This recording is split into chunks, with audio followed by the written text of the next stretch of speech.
Hello everyone, welcome to my YouTube channel. तो कैसे हैं? बहुत अच्छे से होंगे। पिछले वीडियो में जो कुछ पढ़ाया था समझ में आया था। क्वेश्चंस को करते रहना, क्योंकि क्वेश्चंस जितने भी तुम अटेम्प्ट करोगे वही तुम्हारे एग्जाम के लिए बहुत अच्छा होगा। और अभी से कम 3 घंटे बैठने की, लिखने की प्रैक्टिस शुरू कर दो, क्योंकि बेटा जब जाओगे एग्जाम में ना तो सडन कोई भी चीज़ हैबिट नहीं होती है।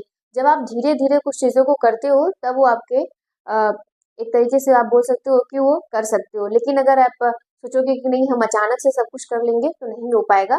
आप धीरे धीरे आराम से क्वेश्चंस को करते रहिए, सारे सब्जेक्ट में फोकस करिए। ये नहीं है कि केवल एक ही सब्जेक्ट में मन लग रहा है तो बस उसी को पढ़े, ऐसा नहीं करना है। लगातार कुछ न कुछ सब्जेक्ट को, कुछ न कुछ क्वेश्चंस को हमेशा अटेम्प्ट करते रहना चाहिए।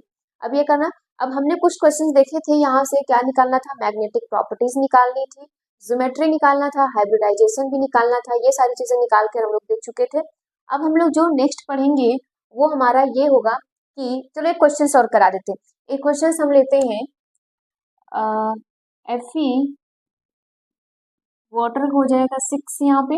एक और करा देते हैं ताकि आपको आता रहे यहाँ पे। अब हमें सबसे पहले क्या होता था? ऑक्सीडेशन नंबर निकालना। जब हम ऑक्सीडेशन नंबर निकाल लेंगे तो उसके बाद चीजें और भी आसान हो जाएंगी। तो सबसे पहला काम क्या है? ऑक्सीडेशन नंबर निकालिए। यहाँ पे वाटर का कितना होता है? 0 होता है, आपको तो पता ही है। 6 यहाँ पे प्लस का 3 हो जाएगा। क्या हो जाएगा? प्लस का 3, साइन साइज लिखेंगे। फिर यहाँ पर अगर हम लोग बोले तो ये क्या हो जाएगा? x बराबर +3। अगर हम लोग आयरन का देखें तो कितना होता है? एटॉमिक नंबर 26 होता है। अगर हम लोग इसका इलेक्ट्रॉनिक कॉन्फ़िगरेशन करें, मतलब इलेक्ट्रॉनिक विन्यास करेंगे, तो AR का मतलब है आर्गन। ठीक, 18 हो गया। 4s 2 हो जाएगा, मतलब 20 हो गया। और यहाँ पे क्या हो जाएगा? 3d 6 हो जाएगा। अब बेटा जब ऑक्सीडेशन नंबर 3 आया तो मतलब यहाँ पे इसने क्या किया है? 3 इलेक्ट्रॉन को लॉस कर दिया है। तो यहाँ पर क्या आ जाएगा? AR आ जाएगा। इस वाले से तो निकालेगा ही अपना, ठीक, 0 हो जाएगा। और यहाँ पे क्या हो जाएगा? 3d 5 हो जाएगा। क्या हो गया आपका? 3d 5 हो गया। अब इसके आगे देखो, चलते। अब इसके आगे हम लोग क्या करेंगे? यहाँ पर इसके आगे आप लोग जानते हो कि हम लोग क्या करेंगे? डी कक्षक का क्या करेंगे? यहाँ पर स्ट्रक्चर हम लोग बनाएंगे। अगर हम लोग इसका बनाएं कुछ इस प्रकार से, तो यहाँ पर हम लोग इस प्रकार से बनाएंगे। इसके 5 कक्षक होंगे, ठीक, 5 कक्षक होंगे। अब आपको पता है कि कितने इलेक्ट्रॉन है? 5 है। सिंगल सिंगल इलेक्ट्रॉन भर दीजिए। सिंगल सिंगल इलेक्ट्रॉन भर गया, ये 3d हो गया। और ये हमारा खाली कौन सा बचा है? 4s बचा है, ठीक, 4s, जिसमें कोई भी इलेक्ट्रॉन नहीं है। ये इस प्रकार से इसका हमने क्या किया? यहाँ पर स्ट्रक्चर बनाया। अब यहाँ पर देखो, जो वाटर है ये कौन सा लिगेंड है? वीक लिगेंड है कि स्ट्रॉन्ग लिगेंड है? अगर हम लोग यहाँ पर देखें तो वाटर जो हमारा होता था बेटा वो वीक लिगेंड होता था। तो ये क्या करेगा? इलेक्ट्रॉन की पेयरिंग नहीं करवाएगा। तो इसके लिए आप क्या लिखोगे कि वाटर दुर्बल लिगेंड है, लिगेंड है,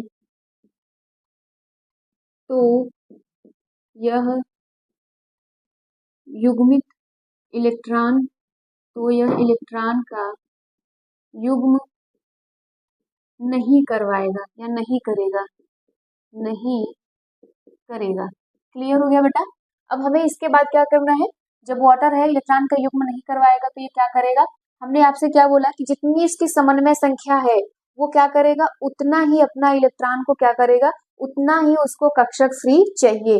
जब बेटा ये क्या पेयरिंग यहाँ पे नहीं करवाएगा, जब ये पेयरिंग यहाँ पे नहीं करवाएगा तो ये खाली होगा नहीं, बस हमारे पास एक बचा है। अब देखो यहाँ क्या होता है, इसका जब हम लोग बनाएंगे स्ट्रक्चर तो यहाँ पर कुछ इस प्रकार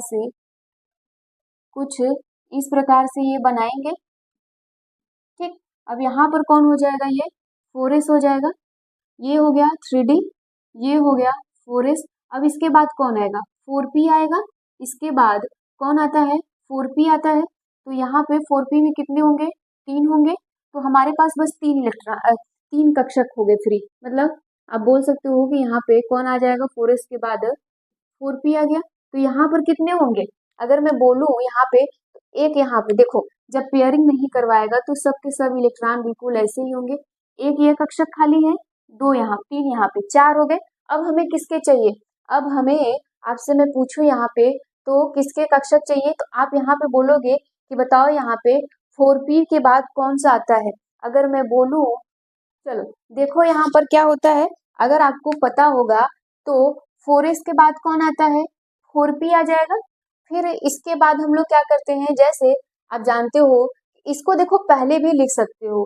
हम लोग जानते हैं कि ये क्या होता है बेटा, यहाँ पे 3D होता है, फिर 4S होता है, फिर 4P आ जाएगा, फिर उसके बाद कौन आ जाएगा यहाँ पे, बोलो। यहाँ पर आता है 5S। अगर हम लोग बात करें तो यहाँ S कक्षक होगा, मतलब हमारे पास टोटल कितने कक्षक हो गए यहाँ पे 5S। तो अगर हम लोग बात करें यहाँ पर 6 है, तो 1 और 3 ये 4 हो गया, एक यहाँ पर। अब आता है यहाँ पर कौन, 4D आ जाएगा। कौन आ जाएगा यहाँ पे, 4D आ जाएगा। तो D के लिए कितने होते हैं, 5। ठीक, 5 यहाँ पर ऐसे बना दीजिए। ये कौन सा हो गया, 4D हो गया। अब देखो, अब ये जब पेयरिंग नहीं करवाएगा तो ये क्या करेगा, अपना 6 इलेक्ट्रॉन इसी में भरेगा, मतलब 6 वाटर इसी में जाएंगे।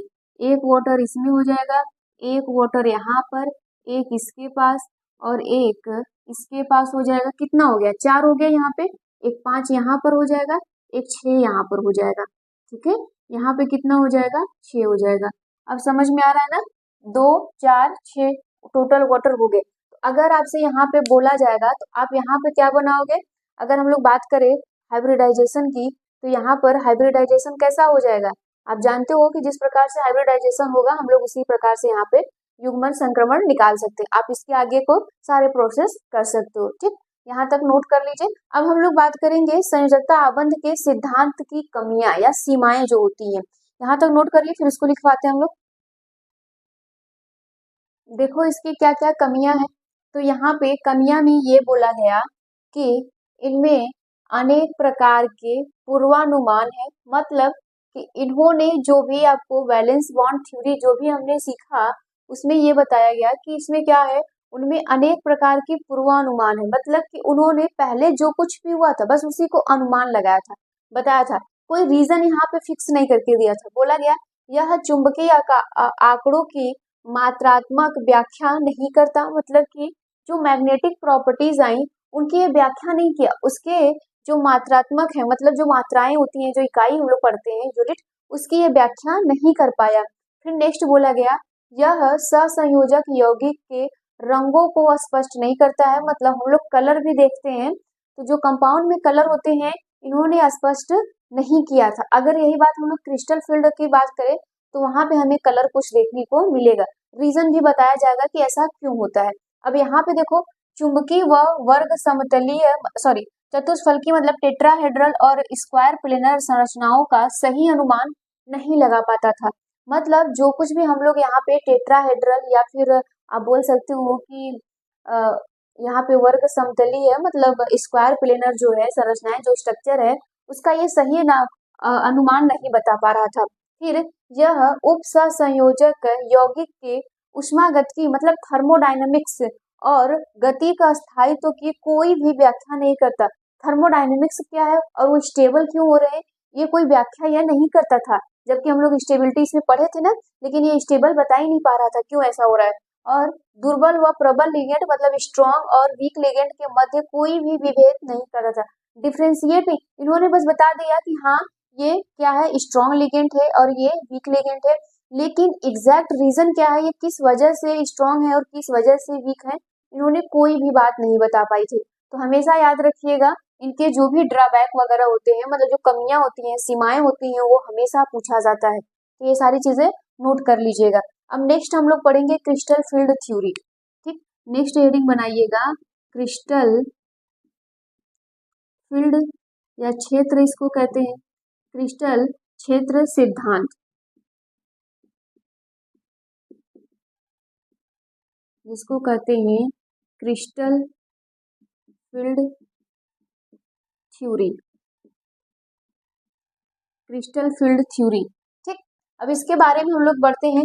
इसमें देखो क्या हुआ, इसमें बोला जाता है कि सबसे पहले इस सिद्धांत को किसने दिया, नाम ही इंपॉर्टेंट होता है, तीनों का नाम याद रखो। वर्नर वाले में तो हम लोग क्या जानते थे, अल्फ्रेड वर्नर थे। इसमें कौन था, पॉलिग और स्टेलर थे, मतलब बैलेंस बॉन्ड थ्योरी में।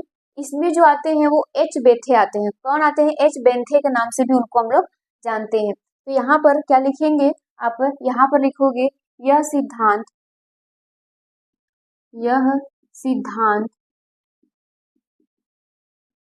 एच बेंथे ने दिया था, ने दिया था। ठीक, यहाँ पे या प्रस्तुत किया था, कोई बात नहीं। इनके अनुसार, इनके अनुसार, इनके अनुसार हमें क्या क्या देखने को मिल रहा है उसकी हम लोग बातें कर रहे हैं। इनके अनुसार ये बताया जाता है कि जब लिगेंड केंद्रीय धातु परमाणु के संपर्क में आता है, बोला जाता है कि जब बेटा लिगेंड जो होता है वो केंद्रीय धातु के संपर्क में जब आता है तो उसके डी कक्षक को स्प्लिट करवा देता है, मतलब यहाँ पे तोड़ देता है, उसको दो पार्ट में तोड़ता है, वो भी हम लोग समझेंगे। याद रखिएगा 3D वाला जो हम लोग अभी कक्षक बना रहे थे वो उसको क्या कर देता है, स्प्लिट कर देता है, तोड़ देता है, और वही चीज हम लोगों को इसमें पढ़ाया जाएगा। तो यहाँ पर लिखेंगे क्या, हम यहाँ पर लिखिएगा यहाँ पर जब जब लिगेंड जब लिगेंड केंद्रीय केंद्रीय धातु परमाणु परमाणु के संपर्क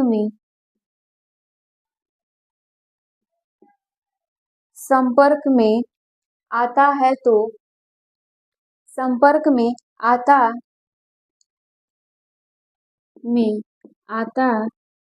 है तो समान समान समान डी कक्षक वाले ऊर्जा को असमान डी कक्षक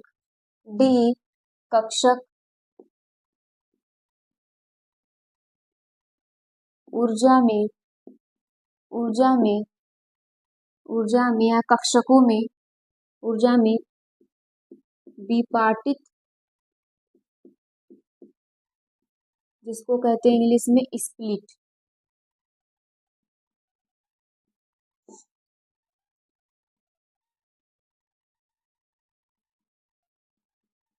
स्प्लिट कर देता है। ठीक, यहाँ पे क्या कर देता है, विपाटित मतलब स्प्लिट कर देता है। फिर इसके बाद क्या है, डी कक्षकों का यह विपाटन संकुलों की ज्यामिति पर निर्भर करता है। नेक्स्ट बात ये लिखेंगे कि डी कक्षकों का विपाटन, या हाँ विपाटन लिखो, विपाटन संकुलों की ज्यामिति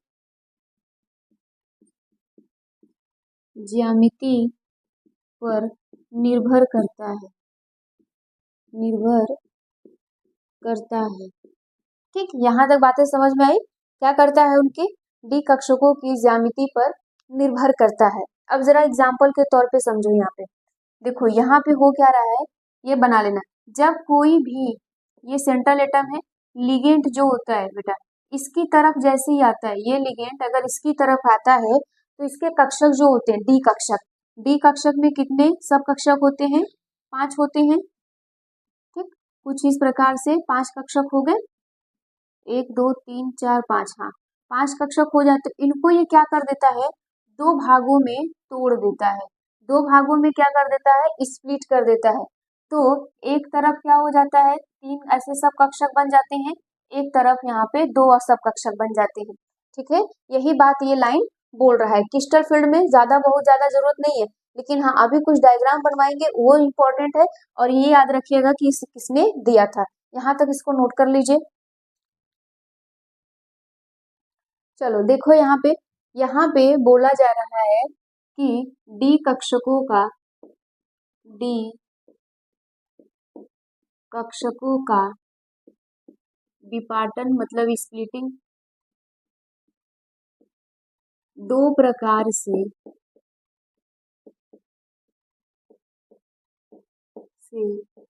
होता है, या 2 प्रकार का होता है।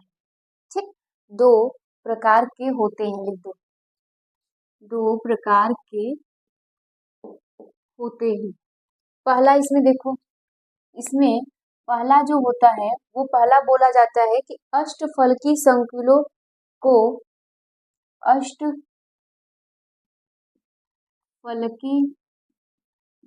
ऑक्टाहेड्रल की बात हो रही है, अष्टफलकी संकुलों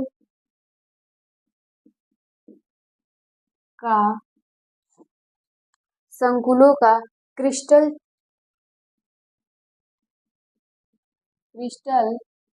क्षेत्र विपाटन, स्प्लिटिंग। ठीक, आ जाओ इसको देखते हैं। ये सब जो बनवा रहे हैं ये सब इम्पोर्टेंट है, ये आपको याद रखना होगा। ठीक, अब देखो यहाँ पे कैसा होगा, डी कक्षक हमारा होता था, तो डी कक्षक में कितने सब कक्षक होते हैं, 5 ऐसे होते हैं। ठीक, यहाँ पे 5 ऐसे सब कक्षक हो गए, ये डी है। अब ये क्या करेगा, स्प्लिट कर जाएगा। ये जब स्प्लिट करता है तो कुछ इस प्रकार से देखिएगा, ये स्प्लिट करते हैं। यहाँ पे स्प्लिट जब करते हैं तो इसमें क्या होते हैं, 2 कक्षक क्या हो जाएंगे, ऊपर हो जाएंगे, 3 कक्षक नीचे हो जाएंगे। ऐसे ये 2 कक्षक ऊपर हो जाते हैं और ऐसे 3 कक्षक क्या हो जाएंगे, यहाँ पे नीचे हो जाएंगे। इनका नाम भी अलग अलग होता है, इनका नाम अलग अलग होता है। इसको कहते हैं T2G, इसको कहते हैं EG। क्या कहते हैं, E और G कहते हैं। अगर एनर्जी की हम लोग बात करें तो इसकी एनर्जी भी अलग अलग होती है। अगर इसकी हम लोग बात करें तो सबकी एनर्जी क्या हो जाएगी, यहाँ पे अलग अलग होती है। अब देखो इसकी जो एनर्जी होती है वो होती है 4DQ, ये इसका मात्रक होता है 4DQ, और ये होती है 6DQ होती है एनर्जी। और अगर हम लोग टोटल एनर्जी की बात करें यहाँ पे, तो जो इसका पूरा टोटल एनर्जी जो होता है, जो बटा हुआ है, वो होता है या तो आप कह सकते हो डेल, या फिर आप कह सकते हो 10DQ। ठीक, 10DQ होता है, ये है क्या, क्रिस्टल फील्ड विपाटन है। ये क्या है, समान है। ठीक है, ये क्या होती है, समान ऊर्जा, और ये 2 असमान ऊर्जाओं में ये बट गई। इसको हम लोग कहते हैं DXY, ये डी कक्षक है तो D, यहाँ पे क्या बोलोगे YZ, और यहाँ पे करोगे DZX। क्या करोगे, DZX कर सकते हो, या फिर इसको आप बोल सकते हो XZ भी कर सकते हो। अगर मैं यहाँ पर इसको बोलूँ तो यहाँ पर आप करते हो DX square Y square D, यहाँ पे Y स्क्वायर Z स्क्वायर, ये कुछ इस प्रकार से होता है। ठीक, यहाँ पे कोई दिक्कत नहीं है, ये DZ होगा, DZ स्क्वायर होता है, याद कर लीजिएगा, DZ स्क्वायर, इस नाम से इन लोगों को जाना जाता है। ये क्या होते हैं, असमान ऊर्जा डी कक्षक हैं। ये सारी, इन सब की जो बात हो रही है ये असमान है, असमान असमान ऊर्जा डी कक्षक, असमान ऊर्जा वाले ये डी कक्षक होते हैं, ये समान ऊर्जा वाले, इसको लिख लीजिएगा। ये किसके लिए है, ये है अष्टफलकी के लिए। अगर यहीं पे मैं टेट्राहेड्रल की बात करूं तो टेट्राहेड्रल में इसी का उल्टा हो जाएगा। आओ देखते हैं, टेट्राहेड्रल में क्या हो जाएगा, यहाँ पे जो ऊपर की तरफ है, मतलब T2G जो है वो क्या हो जाएगा, ऊपर की तरफ हो जाएगा, और जो EG है वो नीचे की तरफ आ जाएगा। देखो यहाँ पे नेक्स्ट किसके लिए है, वो ऑक्टाहेड्रल के लिए था, ये टेट्राहेड्रल मतलब चतुष्फलकी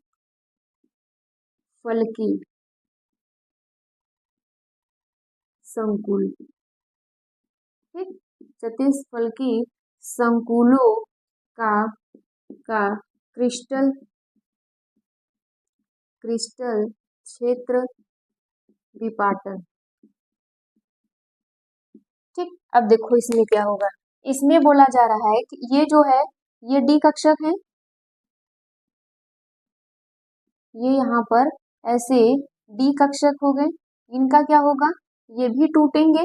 ठीक, ये जो टूटते हैं तो ये क्या हो जाएगा, यहाँ पे 2 कक्षक नीचे की तरफ होंगे और 3 कक्षक जो होंगे वो ऊपर की तरफ होंगे। ये 3 कक्षक जो होंगे वो ऊपर की तरफ होंगे, इसका नाम होगा EG और इसका नाम होगा T2G। क्या होगा, T2G होगा। अब यहाँ पर वही चीज है बेटा, जैसे ऊर्जा यहाँ पर हुआ था बस उसी का उल्टा, ये 4DQ हो जाएगा और ये 6DQ हो जाएगा। ये क्या हो जाएगा 6 DQ। अगर मैं टोटल की बात करूं तो टोटल कितना होगा, या तो डेल कह लो या तो इसको कह लो क्या 10 DQ। यही सब पूछा जाता है। इसकी ऊर्जा अगर पूछ ली जाएगी तो दोनों में 10 TQ होता है। लेकिन अगर मान लीजिए पूछ दिया कि चतुष्फलकी संकुलों में Eg का ऊर्जा कितना होता है तो 6 DQ होता है। ये याद रखिएगा, सब उल्टा, नाम भी जैसे हैं सब उल्टा कर दो। यहाँ पे dx dy z dzx, और यहाँ पे क्या हो जाएगा dx² y² और यहाँ पे dz²। ये कुछ इस प्रकार से बिल्कुल उसी तरह ये समान ऊर्जा वाले होंगे और ये असमान ऊर्जा वाले होंगे। यहाँ तक कोई दिक्कत नहीं। सवाल आपसे बस यहीं तक पूछेगा। इससे पूछेगा एनर्जी लेवल पूछ लेगा, और क्रिस्टल फील्ड किसने दिया था वो पूछ लेगा। इसमें भी एनर्जी लेवल पूछ लेता है। तो यहाँ तक इसका नोट कर लीजिए। देखो इनके अनुप्रयोग क्या क्या है। अनुप्रयोग में बोला जाता है उप सहसंयोजक यौगिकों में रंग। इनमें रंग कैसे आता है, अगर आपको चैप्टर 4 याद होगा डी ब्लॉक के लिए, तो वहां से बहुत सारी चीजें आपकी क्लियर हो जाएगी। देखो संक्रमण धातुओं से बने उप सहसंयोजक यौगिक रंगीन इसलिए होते हैं क्योंकि संक्रमण धातुएं के डी कक्षक उपकोषों में उपस्थित अयुग्मित इलेक्ट्रॉन दृश्य प्रकाश को एक भाग को अवशोषित करके डी संक्रमण के कारण उच्च ऊर्जा स्तर में चले जाते हैं। ये लाइन याद है, अगर आपको याद होगा तो जब हम डी ब्लॉक पढ़ा रहे थे तो आपको बताए थे कि यहाँ पे संक्रमण धातु कौन से होते हैं या डी कक्षक वाले संक्रमण धातु क्यों बनाते हैं। अगर नहीं देखे हो, नहीं पढ़े हो तो प्लीज जाके उसको पढ़ो, रिवीजन करो ताकि सारी चीजें आपको समझ में आए। अब यहाँ से हम लोग जानते थे कि अगर अनपेयर्ड इलेक्ट्रॉन होता था डी कक्षक में तो क्या होता था, वो कलर आयन शो करता था। अगर मान लीजिए वो पेयर्ड होता था तो कलर आयन शो नहीं करता था। इसीलिए आपसे पूछा जाता था कि प्रथम और अंतिम डी कक्षक के जो तत्व होते थे, मतलब श्रेणी की बात करें तो अगर हम लोग जिंक की बात करें तो क्या होता था, कलर नहीं होता था क्योंकि उसके सारे कक्षक में डी कक्षक में सारे इलेक्ट्रॉन भरे होते थे।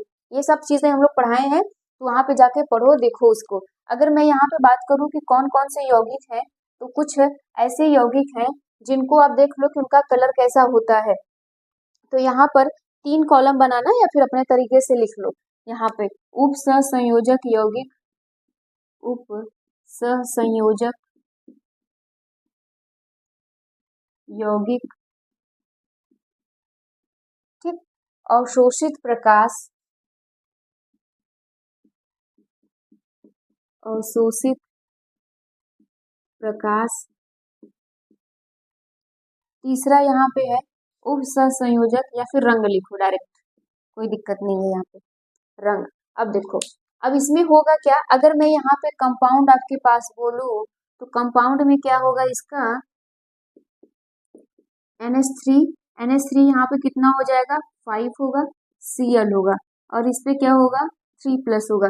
इन सब का नाम खुद से लिख लेना, नाम आपको आना चाहिए। अगर मैं बात करूं जैसे ही प्रकाश को ये क्या करता है, अवशोषित करता है, तो ये पीले रंग का होता है। कैसा होता है, ये पीले रंग का होता है। अगर मैं यहाँ पे इसका कलर देखूं तो ये बैगनी होता है। कैसा होता है, बैगनी,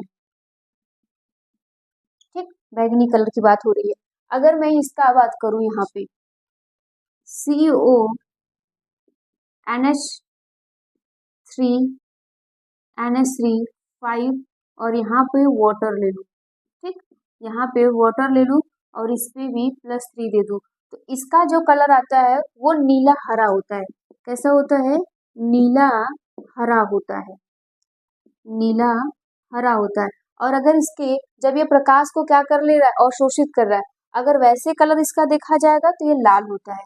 कैसा होता है, लाल होता है, ठीक, कोई दिक्कत नहीं ना। अब देखो ये एग्जाम में पूछा नहीं जाता आपसे, ये सारी चीजें कलर वलर एग्जाम में पूछे नहीं जाएंगे। लेकिन अगर आपका किस्मत खराब रहा, यही दे दिया तो क्या करोगे, इसलिए सब कुछ पढ़ लो ना, ताकि आपको कुछ भी ऐसा नहीं रहे कि छूटे। कॉम्पिटेटिव एग्जाम भी तो देने हैं, ताकि अगर आपसे ये सारी चीजें पूछे तो आप बहुत इजी तरीके से बता ले जाओ, ताकि हाँ आपको लगे कि हाँ सब कुछ पढ़ाया गया है। यहाँ तक नोट कर लीजिए, फिर हम लोग इसके कुछ सीमाएं देख लेती हैं, फिर उसके बाद ये चैप्टर खत्म हो जाएगा। चलो देखो, इनकी अगर सीमाओं की बात करें, CFT क्रिस्टल फील्ड थ्योरी की बात करें तो यह सिद्धांत धातु और लिगेंड को केवल आवेशित बिंदु मानकर स्थिर वैद्युत बल की बात करता है। ठीक, ये किसकी बात करता है, केवल धातु और लिगेंड को बांधता है और उसी को आवेशित करता है, मतलब उसी को चार्ज देता है, पॉजिटिव या निगेटिव। ठीक, फिर यह केवल धातु के डी कक्षकों के विपाटन की बात करता है, एस व पी की बात नहीं करता है। ये क्या बोलता है कि केवल डी कक्षक को हम लोग देख रहे थे, स्प्लिट करवाता था, तोड़ता था उसी को, एस और पी को कोई तोड़ता ही नहीं है, इसकी बात ये नहीं कर रहा है। ये भी इनकी सीमाएं थी।